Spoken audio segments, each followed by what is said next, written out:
Hey guys, and it is just another toy review from just another dad who loves toys more than his kids do. Okay, guys, I just put out another video about Katara, and I wanted to go ahead and continue the theme with Avatar The Last Airbender because, it is one of my favorite American cartoons that should be decreed an anime, but of course, it's not, but still. And today we're going to go ahead and do one of my favorite non-benders. Always funny, always serious, and always ponytailed. Sokka of the Water Tribe. Okay, so we're going to go ahead and pull them out real quick. I already busted the blister pack, just to make it easier because I don't want to fumble on camera. Okay, I already fumble enough. Okay, and with Sokka, I'm gonna pull everything out. Look at that. I love the cowl. The just the cowl he has. It's so Sokka. Sarcastic, skeptical, if anything, unamused.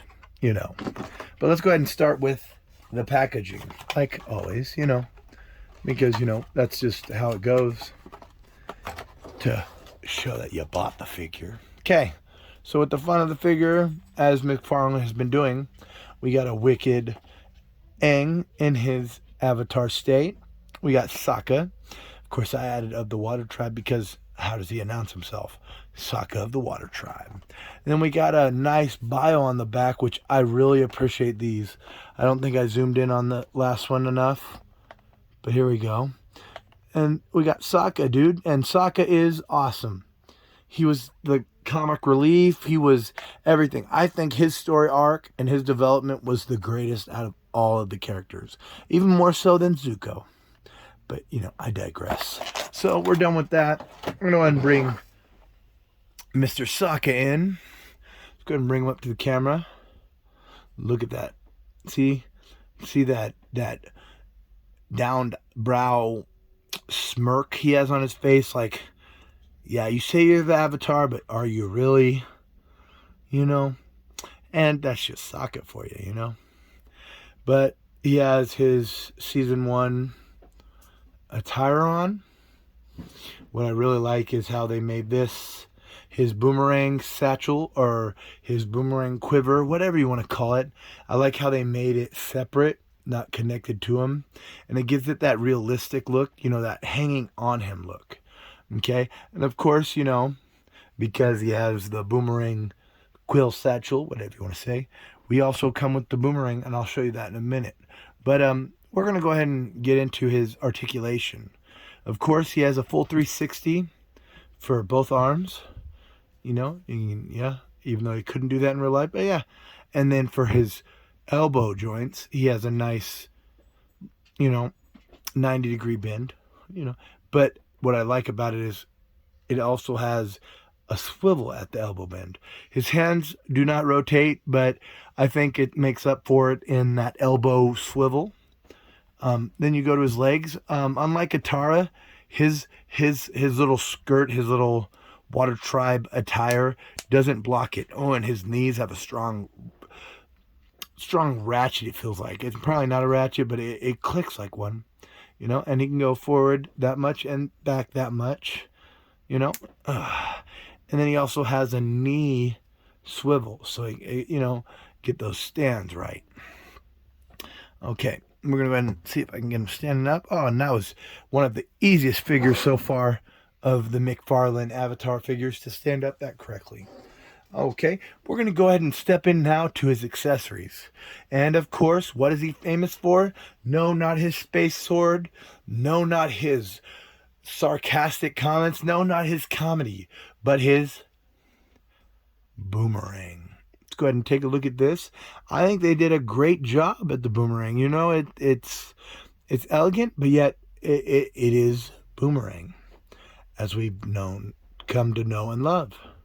Okay, and the best thing about this is, like I said, he has a little boom. Look at that. Sits nicely on his back. Sits in there flush. Doesn't, I shake him around, it doesn't come out. But then we go and pull it out of his quiver satchel, whatever you want to call it. And then we go ahead and put it in his hand.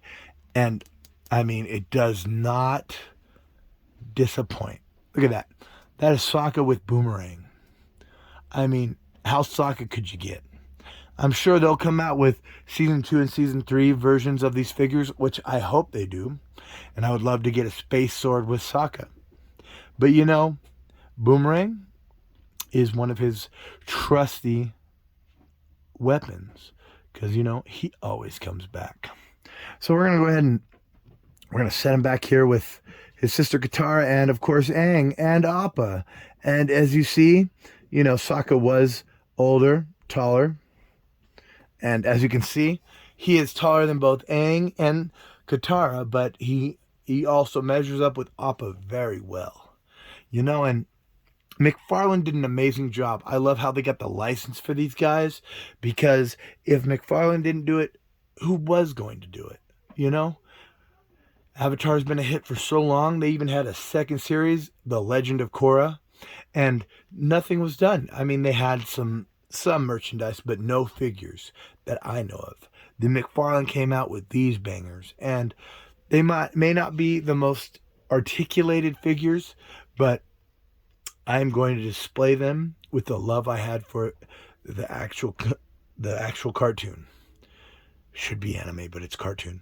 So, you know, they look very well together, you know, and my next video will consist of Zuko, which has one of my favorite voice actors who voice him, but I digress. So back to Sokka. Okay, so we're going to go ahead and get into the actual show accuracy. That scowl, I'm going to be honest, I don't think I saw that scowl after episode 1, 2. I could be wrong, you know, but I think they're going for a very season 1, early season 1 look. And I think they do a good job because, as you can see, this is definitely the Water Tribe attire that he wore when him and Katara found Aang in that iceberg. You know? And Boomerang, like I said already, is immaculate. So we'll get him in the throwing motion, and look at that. Oh, he knows he's coming back. He knows he's coming back, you know? But all in all, McFarlane is really doing a good job on these figures. I really like them, okay? And so we're going to go ahead and end this review with what I always say. Hey guys, this is just another dad who loves toys more than his kids do with just another toy review. Please continue to watch and have an awesome day.